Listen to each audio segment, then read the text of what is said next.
Thank you very much. And thank you very much, Francis, for this extremely important data and your ability to explain to even laymen what is at stake. We had convened that we should now ask only very pertinent technical questions because we will have a general discussion at the end.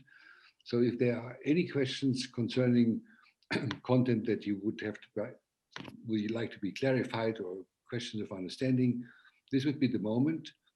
You can enter the questions into the chat box because I can't see you all at once. So I have no way to find out who is waving his hands or her hands.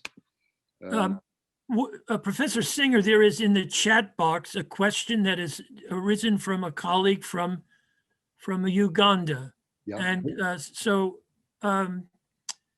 perhaps, Anne, the question pertains to, they are seeing in Tanzania, neighboring country, that there is no physical distancing and mask wearing is not generally observed. And yet not seeing a huge cases of the disease.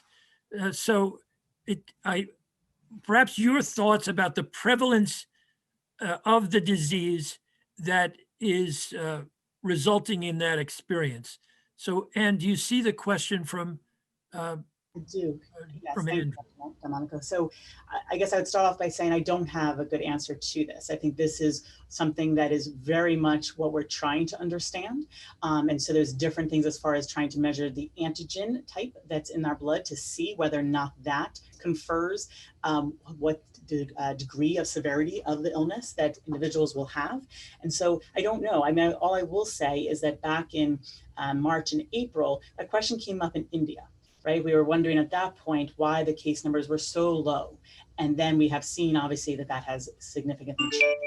And so not to say that I think or hope at all, of course, that this happens in East Africa, but I think there is just so much unknown about what are the different genetic components as well, and how much is this based on not just age and comorbidities, but what genetic factors as well, and so many of the GWAS studies that are ongoing to help determine if some of that also predicts severity of disease.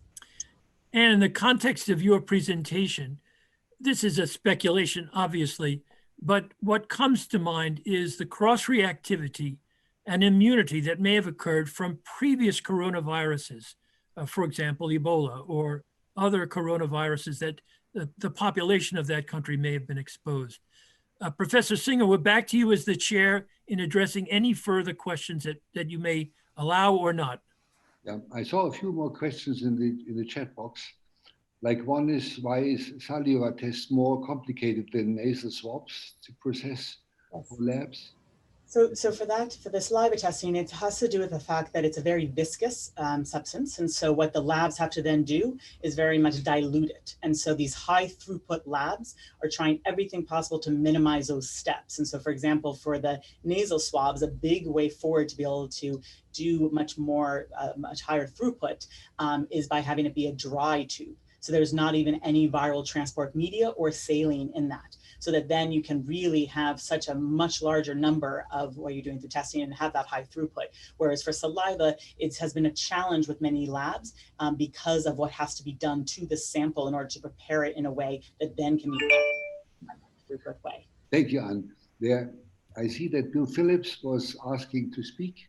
So if you activate your microphone, you could formulate your question yourself.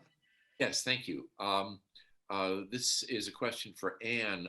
You mentioned that for the antigen tests, that the utility of such testing, particularly for asymptomatic individuals, would be a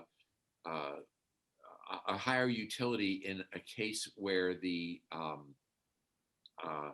prevalence of the disease was relatively high as opposed to where it was relatively low. Could you just say a little bit more about why that is, if I've correctly understood what you were saying? Absolutely. No, thank you for that question. So what I was trying to say was the fact that we know that it has lower sensitivity. But what we have realized, and what I think is a key component of why we can't just say tests that are approved with data to show what the performance characteristics are in symptomatics can necessarily be the same in asymptomatics, because what we then know is that the pretest probability impacts the prevalence rates impacts the false positivity rate. And so what has been recommended is that this testing be used in early onset of disease when you have higher viral loads, which will then help with the lower sensitivity of this test, but also in congregate settings. And so in the US and in New England area, we've been using this in nursing homes and unfortunately have not seen a great, it's not yet, all completed the studies or published, but what we're seeing preliminary data wise is it's had a lot of false positives. Our hope was that this would be the perfect testing to be able to roll out into schools and to have this be part of that, particularly for K through 12 age. And unfortunately, it just seems right now that it's hard to know what is the right population, and more studies need to be done on validation for that. But right now, we think it's the fact of early on disease, those that have known contacts, and so have a higher predictive or higher pretest probability of having it, and then these congregate settings. Okay. Okay. And there's a last question, and I think we have to proceed for the sake of time. Concerning the novelty of the messenger RNA vaccines, or based on messengers, does it make the vaccine evaluation and side effects more problematic, since we have no experience with them? And that's a key question for what we need to know in the phase 3 trials, because often, as we know, phase 3 trials are limited if you get the dose wrong.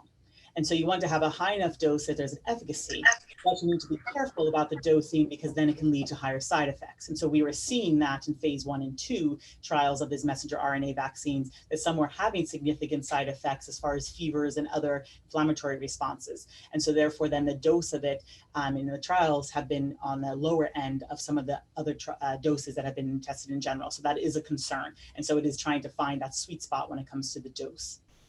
Okay, thank you very much, Anne. Thank you very much, Francis. Normally you would have now an applause, and now it's all is silent. This is all strange. But thank you so much for your very valuable contribution. It was fascinating.